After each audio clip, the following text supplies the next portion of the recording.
rejoiced with those who said to me, "Let us go to the house of the Lord." Our feet are standing in your gates, Jerusalem. Jerusalem is built like a city that is closely compacted together.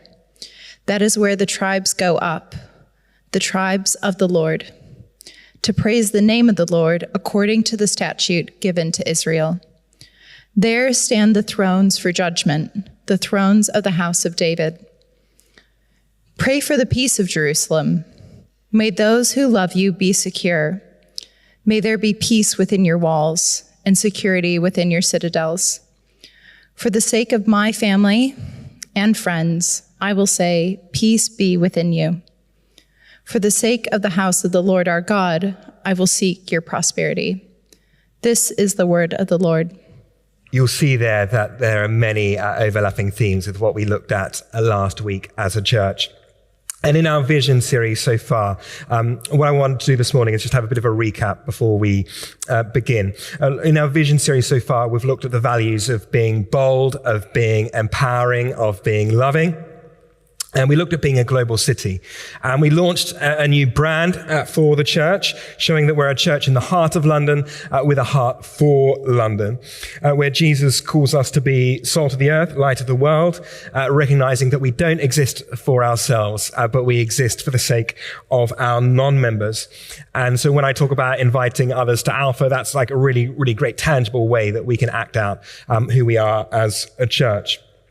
Then we looked at being a garden city, asking, what are we cultivating? What are we cultivating here at this church? You know, we're wanting to live in the fullness of the mandate that we've been given in creation to look after this world, and our destiny too. What we're heading towards is to serve and to reign with Jesus. And as we think about what we're trying to cultivate as a church, we're still too dependent on a small staff team as a church. And some of us are overcommitted and doing a lot. And can I say to you, thank you. I don't want you doing too much. And then there are some of us too who are still able but are undercommitted as well. And so just encouraging us to get involved in cultivating the garden that is this church. And then what do we need to grow at this church?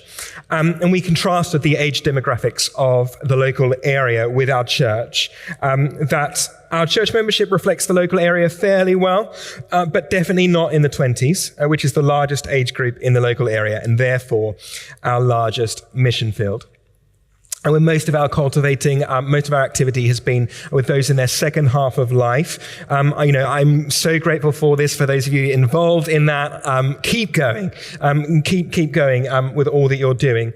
But most of our activities recently have catered to those in their second half of life, but not the first, and certainly not in the 20s age group in anything like the numbers that we should see, given the local area.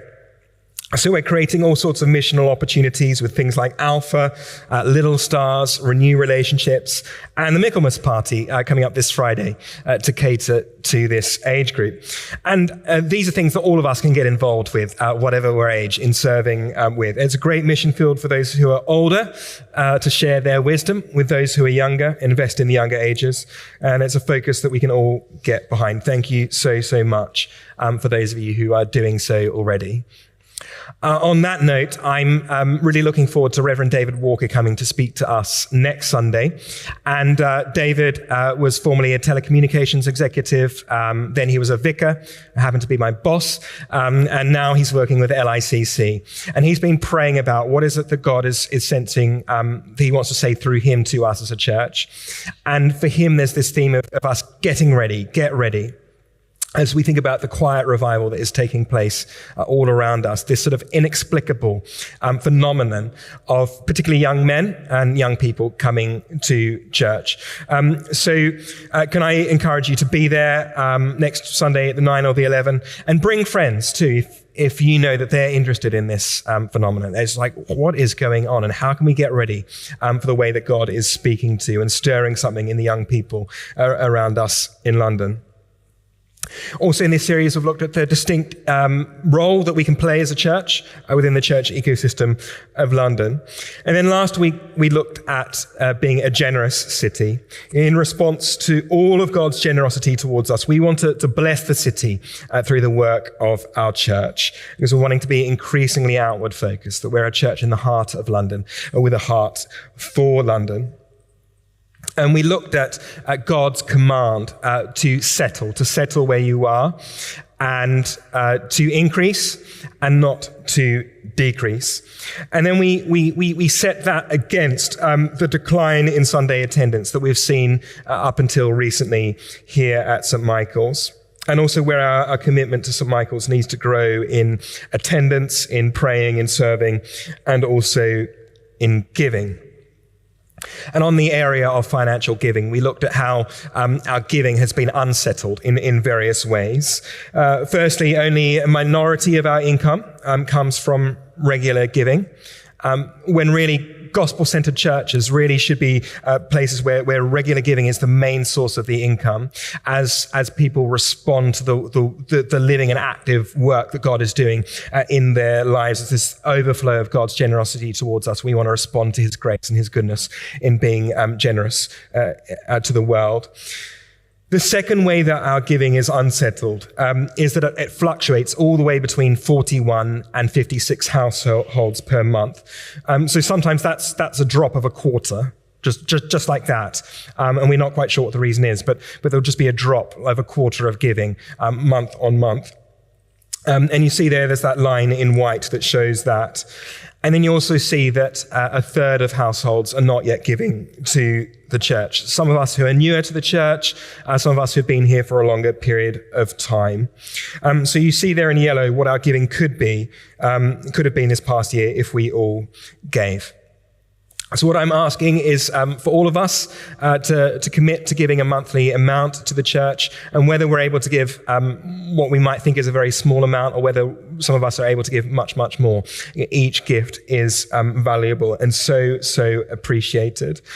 And so firstly, we can settle the giving, and what should help us rise to that first dotted red line. And then we're also asking for 25 new standing orders to take us up to that yellow line of where we could be. So I'm hoping to be able to update you in coming months as we look at how our giving is settling, how it's consistent and growing. I want to say thank you so much to those of you who have started giving to the church, for those of you who've given one-off donations, or those of you who've raised what you're giving. I'm told different ones of you have been in touch with the church office or have been going to visionsunday.org, the different forms there. That's also a place where you can register your interest in serving as well. So if you've not yet given to the church, or you want to increase your giving, or you've not yet said yes to serving in a different way, can I encourage you to head to visionsunday.org.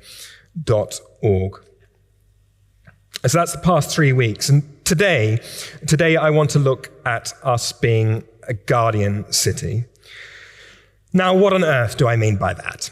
I'm sort of quite motivated by safety first. And so last week, so on Tuesday this week, I looked at my diary in the morning and I saw that there was an appointment. I'd been in there quite a long time. It was for 2:00 at Boots at Victoria Station for a flu jab. So I went down to Victoria Station, went into Boots, and the lovely man ushered me into the room for the injection. And he said, "Jamie, you are the first person to receive the flu vaccination this year here at Boots." I'm quite proud of that. Thank you, Heidi. I'll accept that. I'll accept that clap.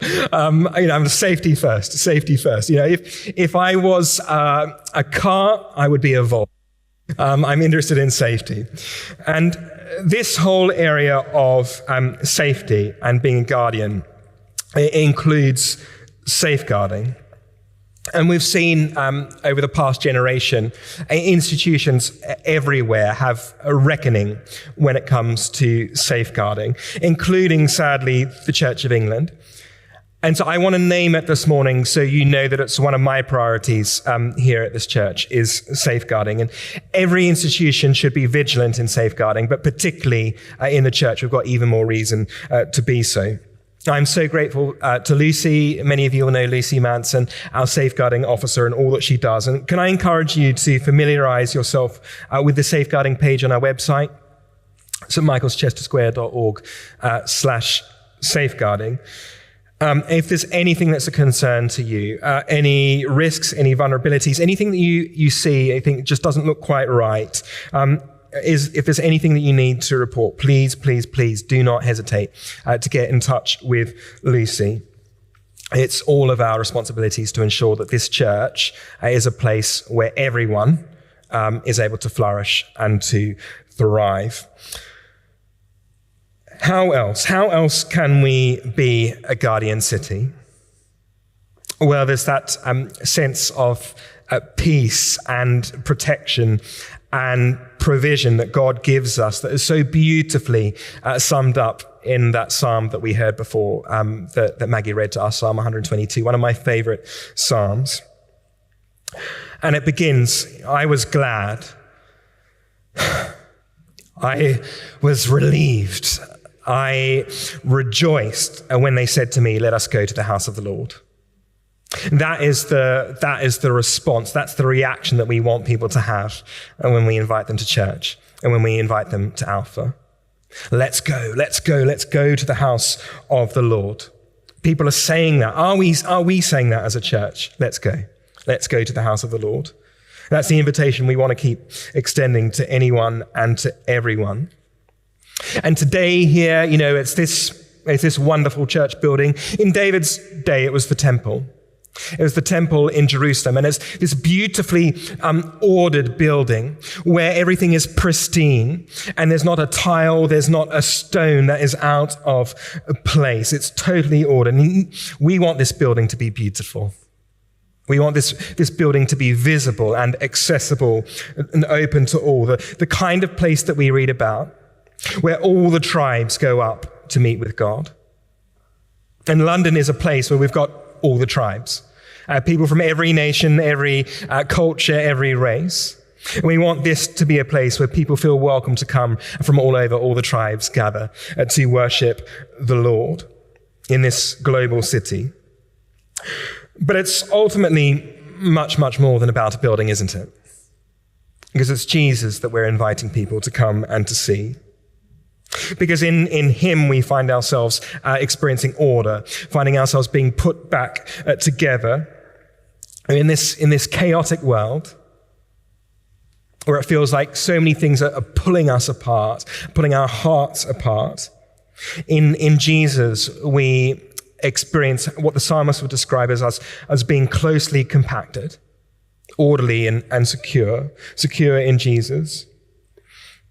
Many composers have put this psalm to music. Probably the most famous setting for this psalm is Hubert Parry's. And that setting of Psalm 122, I was glad, has been sung at every coronation of the King or Queen of England in the past century. It was sung at William and Kate's wedding as well. In other words, it's a way of saying, I was glad, I was relieved, I was rejoicing when on this deeply significant occasion in the life of our nation, we brought the nation under the influence and the kingship and the authority of Jesus Christ. And that's what we're doing Sunday by Sunday, week by week as we come to St. Michael's.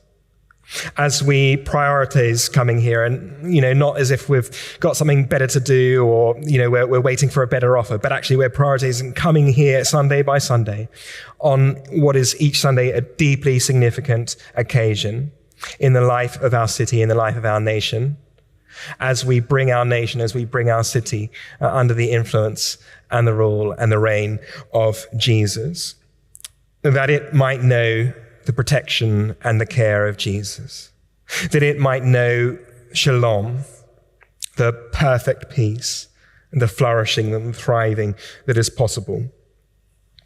And this is not us grasping and clutching for Christendom of a yesteryear. Bonhoeffer said that a king who dies on a cross must be a king of a very strange kingdom.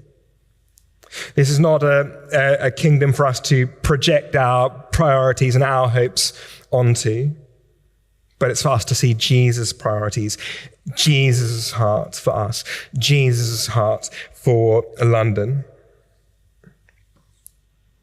And joining in with the Lord's Prayer, praying that God would rule and reign here as in heaven, that his will would be done.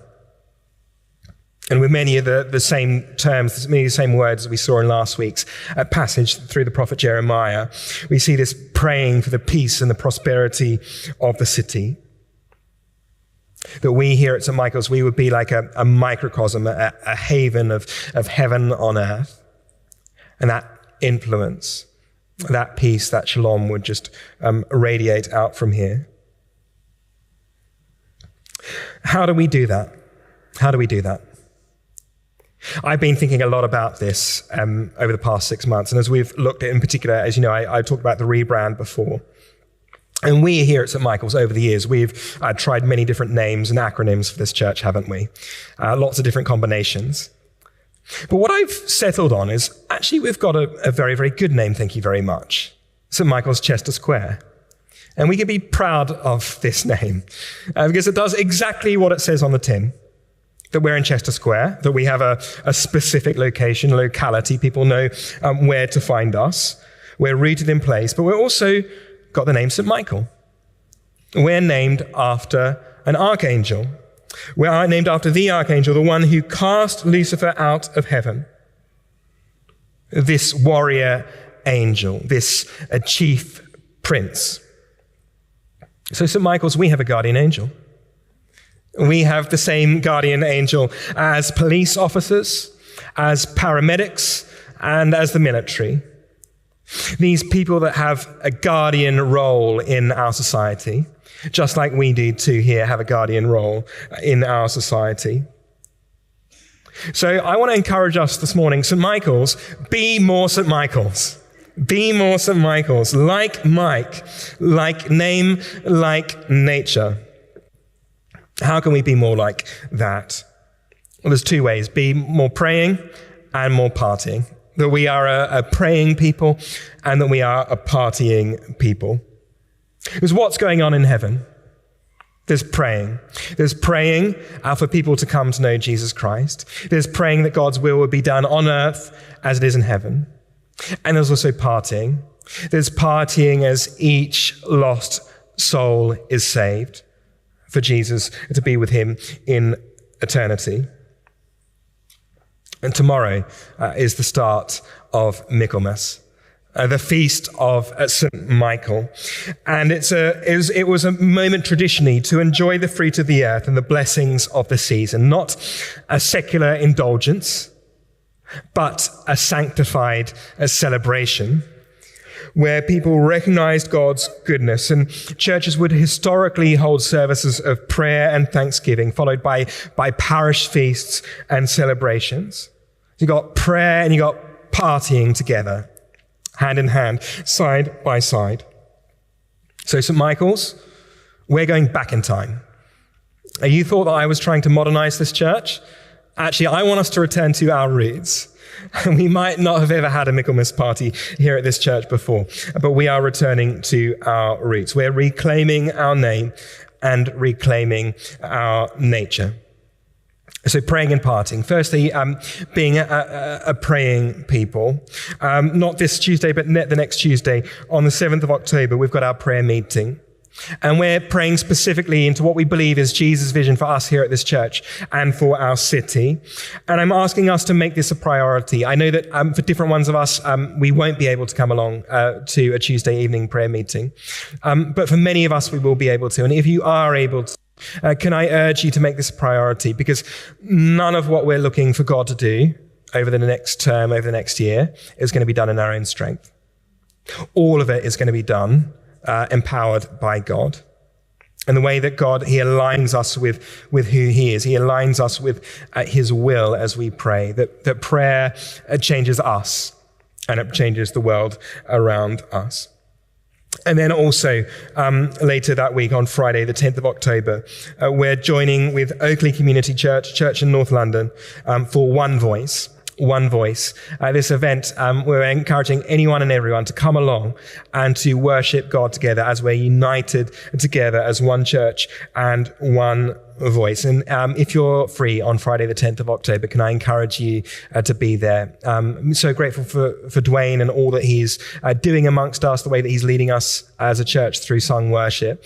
And he's gathering a team for us to be worshiping God together with Oakley Community Church. So do come along to One Voice.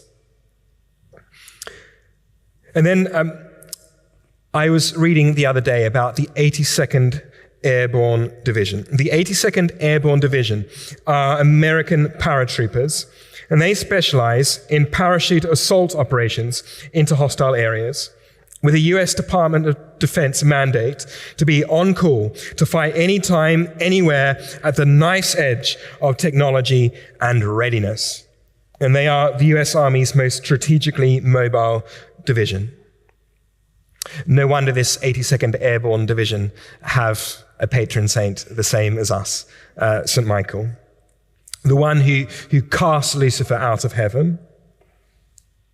And for us being a praying people, just like the Airborne Division, there's nowhere in prayer that we can't go.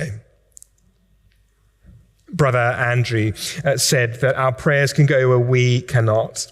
There are no borders, no prison walls, no doors that are closed to us when we pray.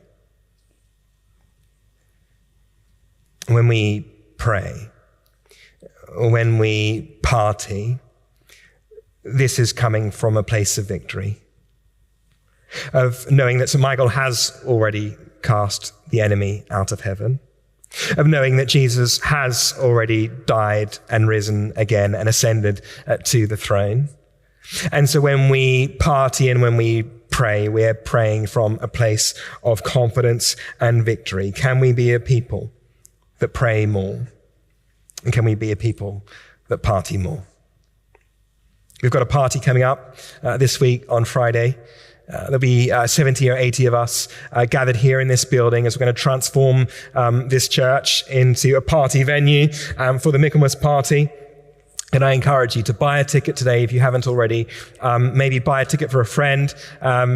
Please do come along. Today is the last day that you can buy a ticket for this party. It's going to be a glorious glimpse into the heart of God as we celebrate Michaelmas together. There's not a huge amount about St. Michael in the Bible, but we know that he represents God. He acts on behalf of God. You know, let me be clear, we are not looking to St. Michael, as cool as he is. We are looking to Jesus Christ. You know, Michael's name itself means who is like God. So even Michael's name means that he's pointing away from himself and pointing to God. And that's our name. And that's our vision for us as a church. That as people come to St. Michael's, not that we are pointing to ourselves, but that we are pointing away from ourselves to the way and the truth and the life, to Jesus Christ. Amen.